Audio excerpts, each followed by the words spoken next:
ওদের দুষ্ট মিষ্টি দুষ্টুমি দিয়ে আজকের ব্লগটা শুরু করতেছি। তো সারাদিন ওদের সাথে কি কি দুষ্টুমি করলাম, সংসারে যাবতীয় কাজকর্ম সবটাই থাকবে এই ভিডিওতে। সম্পূর্ণ ভিডিওটা স্কিপ না করে দেখার অনুরোধ রইল। হ্যালো গাইস, আসসালামু আলাইকুম। কেমন আছেন সবাই? আশা করছি সবাই ভালো আছেন। আলহামদুলিল্লাহ আমরা সবাই ভালো আছি। সকালে কিন্তু প্রত্যেক দিনের ডিউটি কিন্তু নাস্তা খাওয়া। তো নাস্তার ঝামেলাটা একটু তাড়াতাড়ি শেষ করার চেষ্টা করি, রান্না বান্নাটা করতে হয়। তো আমি কিন্তু রাত্রে এখন সব কিছু গুছাই রাখি যাতে সকালে রান্নাটা করতে আমার সুবিধা হয়। তো সবার নাস্তা কিন্তু এখনও শেষ হয় নাই। তো আমি এখন আমার শ্বশুরকে নাস্তা দেওয়ার পরে আমি রান্নাটা বসাই দিলাম, কারণ যেহেতু আমি সব কিছু রেডি করে রাখছি তো আমার ঝামেলাটা কমই হয়েছে। আর এখানে আমি বেগুন নিয়ে নিছি, তো ভাবলাম যে বেগুনটা আজকে কষাই রান্না করি। তো সবসময় তো বাগার দিয়ে ভালো লাগে না, তাই একটু কষানোর চেষ্টা করি। আর কষানো তরকারি কিন্তু ওটার টেস্টই কিন্তু অন্যরকম অন্যরকম স্বাদ লাগে, তো আমার কাছেও ভালো লাগে। তো আজকে যা রান্না করব সবগুলো আছে কষানো থাকবে, শুধু মাছের বোনাটা আমি একটু ফ্রাই করে রান্না করব। আর মাছের বোনা তো কষায় খাওয়া যায় না, খাওয়া যায় অবশ্য, কিন্তু আমাদের ব্রাহ্মণবাড়িয়াতে এভাবে খায় না কেউ, যে মাছটাকে টানাই এই পছন্দ করে।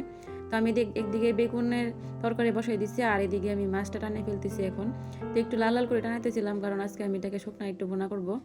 আর এদিকে আমি বললাম তো যে নাস্তা এখনো কিন্তু শেষ হয় নাই, কারণ এখনও সিরিয়ালে একজনের পর একজন উঠতেছে। আর এটা আমি দেওয়ার জন্য আজকে রান্না রেডি করতেছি নাস্তাটা, কারণ দিয়া আজকে অনেক লেটে ঘুম থেকে উঠছে। আর আমিও ওদেরকে এত চাপ দিই না, কারণ এখন তো পড়ালেখার চাপ নাই। তো সকাল সকাল উঠার তো কোনো কারণ নাই, এই জন্য ওদেরকে ডাক দিই না, ওরা যখনই মন চায় তখনই উঠতেছে। কিন্তু সমস্যা হচ্ছে কি, যখন ইচ্ছে তখন উঠলে তো আর দেওয়া যায় না, কারণ রান্না বান্না থাকে আর সংসারে বিভিন্ন কাজকর্ম থাকে। তো সবগুলা ম্যানেজ করে সংসারটা গুছিয়ে রাখতে কিন্তু অনেকটা ভালো লাগে, কারণ ওদেরকে নিয়েই কিন্তু আমার সারাটা দিন কাটে। দিয়া তসিফ, তারপর আমার শ্বশুর শাশুড়ি, এভাবেই টুকটাক কাজ করতে করতে কিন্তু সময়টা কীভাবে পার হয়ে যায় বলা যায় না। আর যখন কাজে থাকবেন দেখবেন যে একদমই বোরিং লাগবে না। আর আপনি যদি অবসর বসে থাকেন তাহলে কিন্তু দেখবেন যে কোনো সময় পার হইতেছে না, বোরিং লাগতেছে, কোনো কাজে মন বসে না। তো আমি নিজেকে প্রায় সবসময় ব্যস্ত রাখার চেষ্টা করি। ব্যস্ত রাখলে কি হয় যে মন মানসিকতা ভালো থাকে, আর সব দিক দিয়েই সব নিজেকে একটু ফ্রেশ ফ্রেশ লাগে, যেহেতু কাজ করি, কাজের মধ্যেই কিন্তু একটা আনন্দ কাজ করে আর কি। আর ছেলে মেয়ে মেয়ে যেহেতু আছে সেখানে কিন্তু আর অবসর থাকা যায় না, একটার পর একটা কাজ থাকেই। তো আমি কিন্তু রান্না বান্নার কাজ শেষ করে চলে আসছি। এখন আমার রুমে আসার পরে দেখি যে আমার ছেলে এখানে কি বুদ্ধি খাটাইয়া কাজ করতেছে। তো উনি আজকে প্রিপারেশন নিতেছে যে উনি নাকি আজকে রেডি করতেছে সব কিছু, ঘুড়ি উড়াবে। তো উনি ঘুড়ি উড়ানোর প্রস্তুতি নিতেছে, কি বুদ্ধি করে ঘুড়ি উড়াইবো আপনাদেরকে আমি দেখাবো। আর আমার ছেলে মেয়ের জন্য অবশ্যই আপনারা মাশাল্লাহ বলে যাবেন। তো এখানে দেয়া কিন্তু আজকে ফুচকা নিয়ে আসছে নিচ থেকে যায় সাহস করে, কিন্তু আমি মেয়েকে কিন্তু নিচে পাঠাই না। কিন্তু উনি আজকে অনেক সাহস করে নিচে চলে গেছে।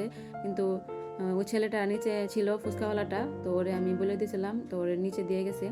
এতটুকু সাহস করেই কিন্তু আইসা বলতেছে আমি নিচে চলে গেছি, বিভিন্ন ধরনের কথা আর কি। ওরা তো নিচে নামে না, তাই আর কি ওদের বিভিন্ন ধরনের কথা শুরু হয় আর কি। তো এইদিকে কিন্তু সব কিছু শেষ করার পরেই কিন্তু এখন আমি একদম সরাসরি রাত্রেবেলা চলে আসি। রাতের বেলা বলতে কি সন্ধ্যার প্রায় সময়, যেহেতু এখন পড়ালেখার চাপ নাই, তাই ওদের চিল পার্টি চলছে এখন, সারাক্ষণই দুষ্টমি। আর আমার ননদের বাচ্চাগুলো ওরা বেড়াইতে আসছে নানু বাড়িতে, তো ওদের এনজয় করাটা আমার কাছে খুবই ভালো লাগে। আর দেয়া তো সিফ তো মানুষ থাকলে তো কোনো কথাই নাই, ওদের সাথে আর কে লাগে। তো ওদেরকে কিন্তু আমি অনেক সুন্দর করে একটু ভিডিও করে দিচ্ছি, কারণ ওরাই অনেক এনজয় করে নাচতেছিল। তো বাচ্চা কাচ্চার এগুলো দেখতে কিন্তু অনেকটা ভালো লাগে। আর কথা বলতে বলতে আমার ভিডিওটা প্রায় শেষ পর্যায়ে চলে আসছে। সবাই ভালো থাকবেন, সুস্থ থাকবেন, আর আমাদের জন্য অবশ্যই দোয়া করবেন। আল্লাহ হাফিজ।